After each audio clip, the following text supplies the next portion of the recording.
Hello students, my self Raju sir फिर से आपके सामने हाजिर हूं एक नए टॉपिक के साथ। Causative verbs. कॉजेटिव वर्ब्स क्या हैं, इसको लेकर कई बार स्टूडेंट्स बहुत भ्रमित रहते हैं, कई बार बहुत परेशान हो जाते हैं कि हम कॉजेटिव वर्ब्स को कैसे समझें। वर्ब्स तो आप समझते ही हैं, आपने वर्ब का वीडियो देखा ही होगा मेरा, खूब अच्छे से मैंने समझाया, हेल्पिंग वर्ब भी समझाया, मॉडल्स भी समझाए, सेमी मॉडल्स भी समझाए। कॉजेटिव वर्ब्स हम तब यूज करते हैं जब हम कारण सूचक क्रिया, यानी क्रिया सीधे नहीं की गई, कोई कारण बना तब वो क्रिया हुई। आप किताब पढ़ नहीं रहे थे, मैंने आपसे किताब पढ़वाई, तुम्हारा मित्र कुछ लिख पढ़ नहीं पा रहा, उसने आपसे अपना पत्र लिखवाया, लिखा नहीं लिखवाया। लिखने के लिए तो आप लिख क्रिया के लिए राइट यूज करते हो, पढ़ के लिए रीड यूज करते हो, धोने के लिए वॉश यूज करते हो, और धुलवाने के लिए धुलवाया। इसके लिए हमारे पास अलग से कोई वर्ब नहीं है। यहां पर हमें जो कोई भी कारण बना है उस कार्य को करने के लिए, उसी हिसाब से हम अपने वर्ब को मॉडिफाई करते हैं, कॉजेटिव वर्ब बनाते हैं। कॉजेटिव वर्ब्स 4 प्रकार की होती हैं, बहुत आसान है, ध्यान से देखिएगा। कॉजेटिव वर्ब्स 4 प्रकार की होती हैं। हैव, गेट, मेक और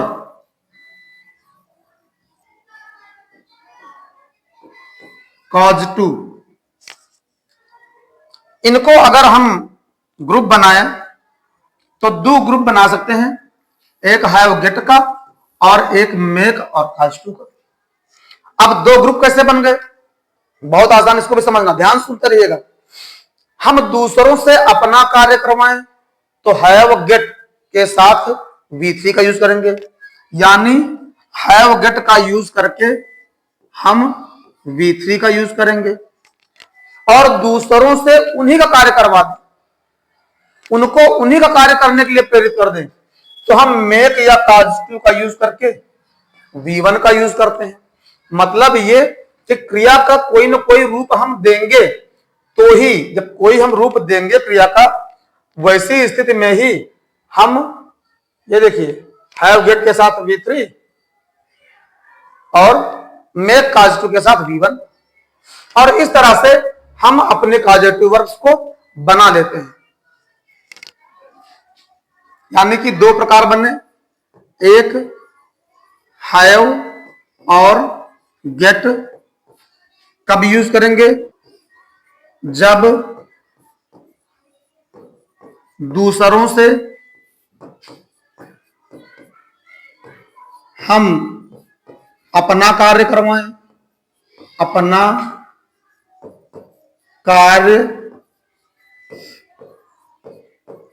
करवाएं। दूसरा ग्रुप है हमारा मेक और कॉज टू, जब दूसरों से उन्हीं का कार्य करवाएं। बड़ा आसान है, अपना करवाएं तो हैव गेट, दूसरों से उन्हीं का कार्य करवाएं, दूसरों को उन्हीं का कार्य करने के लिए प्रेरित करें तो मेक और कॉज टू। जैसे हम लोग मोटरसाइकिल चलाते हैं तो मोटरसाइकिल का कान जितना आप मेटते हो उतना तेज वो दौड़ती, एक्सेलरेटर देते चले जा रहे हो, वो भी भागती चली जा रही है, अपने आप थोड़ी दौड़ रही, दौड़ा रहे हो तो वो भी दौड़ रही। यहां अपने मोटरसाइकिल को दौड़ाया, आप मोटरसाइकिल को दौड़ाते हो।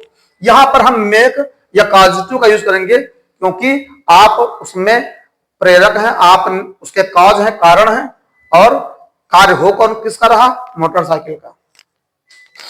यह भी ध्यान रखिए कि जब जब हम इनका यूज करें तो जो हमारे हैव गेट हैं इनके साथ V3 का यूज करेंगे, अब V3 का यूज हम कब और कहां करेंगे, क्योंकि अगर हैव के साथ सीधे हम V3 यूज कर देंगे तब तो ये परफेक्ट टेंस बन जाएगा, प्रेजेंट परफेक्ट टेंस।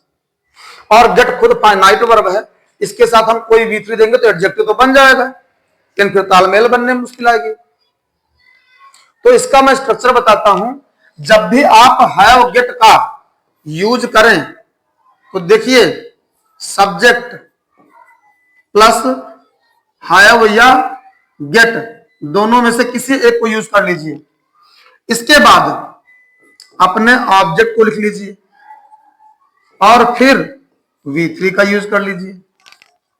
आगे अगर कोई कॉम्प्लीमेंट है तो ऑब्जेक्ट कॉम्प्लीमेंट भी लिख लीजिए। देखिए कितना आसान, मैं एग्जांपल देता हूं, एकदम सरल से तरीके से समझा रहा हूं और ध्यान देते रहिएगा। For example, I got my letter written, I got my letter written. इसका मतलब हुआ कि मैंने अपना पत्र लिखवाया, मैंने लिखा नहीं। अगर लिखा होता तो वैसी स्थिति में आई रोट माई लेटर होता, हिंदी अर्थ होता, मान लीजिए होता मैंने पत्र लिखा, मैंने अपना पत्र लिखा, आई रोट माई लेटर। लेकिन लिखवाया खुद नहीं लिखा, मैं कारण बनना और मेरे लिए लिखा किसी और ने, तो हम लोगों ने हैव, यहां चाहे हैव यूज कर लीजिए, अगर आप हैव लिखोगे तो हैड हो जाएगा। I had my letter written, subject कौन, आई, हैव गेट में से एक, क्योंकि लिखवाया I a past indefinite tense है, इसलिए गेट का गॉट कर दिया। फिर ऑब्जेक्ट क्या दिया, क्या लिखवाया, माई लेटर, और फिर V3 रिटन। कब लिखवाया, मान लीजिए in the morning, object complement in the morning आगे जुड़ जाता। एक और देखते हैं, जैसे है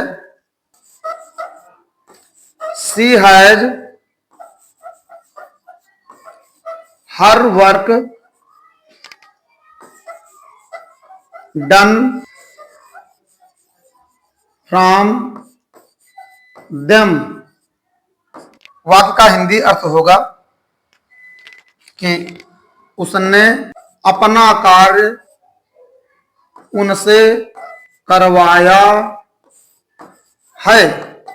यही सेंटेंस अगर होता कि उसने अपना कार्य कर लिया है तो प्रेजेंट परफेक्ट टेंस हो जाता, फिर होता she has done her work, लेकिन यहां पर कॉजेटिव वर्ब का यूज करा गया है, इसलिए जो V3 है वो ऑब्जेक्ट के बाद आया है। बहुत आसानी से समझ में आने वाली बातें हैं। यहां पर कॉजेटिव वर्ब गॉट है और इस वाले सेंटेंस में कॉजेटिव वर्ब हैज है, जो हैव का ही रूप है। यहां पर सब्जेक्ट की जगह पर अगर आई, वी, यू, दे या प्लूरल नाउन्स में से होता तो हम हैव देते, पास्ट टेंस होता तो हैड देते। इसके बाद आपने देखा कि हम लोगों ने बाद में V3 यूज करा। बाद में V3 कब यूज करा, जब हमने अपना ऑब्जेक्ट लिख लिया। जब तक ऑब्जेक्ट नहीं लिख लिया तब तक हमने अपना V3 नहीं यूज करा। बहुत आसान है।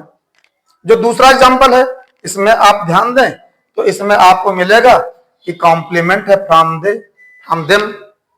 किनसे करवाया, उनसे करवाया, फ्रॉम देम। देम दे का ऑब्जेक्टिव केस है और फ्रॉम देम हमारा कॉम्प्लीमेंट है। कब, कहां, कैसे से प्रश्न करने पर हमारे सेंटेंस में जो भी उत्तर आए, चाहे वो एक शब्द में आए चाहे अनेक शब्द यानी फ्रेजेस में आए, वो ऑब्जेक्ट कॉम्प्लीमेंट होते हैं। दूसरा प्रकार है स्टूडेंट्स हमारा कि हम मेक और काज टू में से किसी एक का यूज करें। जब हम दूसरों से उन्हीं का कोई कार्य करवाते हैं तो फिर हम मेक या काज टू का यूज करते हैं। इसके लिए हम एक स्ट्रक्चर बनाते हैं, सब्जेक्ट प्लस मेक या काज टू में से किसी एक का, फिर ऑब्जेक्ट, इसके बाद V1 और लास्ट में कॉम्प्लीमेंट। देखिए कुछ एग्जांपल्स मैंने लिख रखे हैं, इन एग्जांपल्स को जब आप ध्यान देंगे तो इसमें आप देखें, जैसे he made his bike run fast, उसने अपनी बाइक तेज दौड़ाई, बहुत तेज दौड़ा दी बाइक।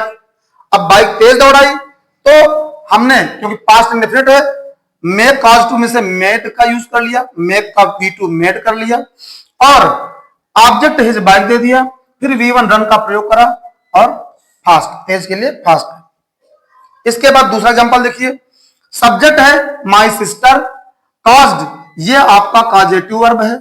यहां पर भी क्योंकि आगे धुलवाए, मेरी बहन ने मुझसे मेरे कपड़े धुलवाए, अगर वो अपने कपड़े धुलवाए होती तो फिर हम हैव या गेट में से यूज करते, लेकिन उसने मुझे मेरे ही कपड़े धुलने के लिए प्रेरित करा तो हमने मेक या कॉज टू में से एक का यूज करा। कॉज टू क्योंकि धुलवाए पास्ट इंडेफिनिट टेंस है, इसलिए कॉज्ड का यूज करा और फिर इनडायरेक्ट ऑब्जेक्ट दिया। इसके बाद वास जो फाइनाइट वर्ब्स को लिखा और टू वास मिलकर इंफिनिटिव बन गया और माय क्लॉथ ये हमारा डायरेक्ट ऑब्जेक्ट है। तो स्टूडेंट्स बिल्कुल बने रहिए हमारे साथ, आप इनको नोट कर लीजिए। अभी मैं आपको कुछ और एग्जांपल्स करवाता हूं, आप आसानी से समझ पाएंगे कि कॉजेटिव वर्ब्स है क्या। मैं आपको असर्टिव यानी अफर्मेटिव नेगेटिव में, इंट्रोगेटिव यानी यस और नो आंसर टाइप क्वेश्चंस और WH वर्ड टाइप क्वेश्चंस दोनों तरह से करके दिखाऊंगा। तब तक आप इनको पहले नोट कर लीजिए।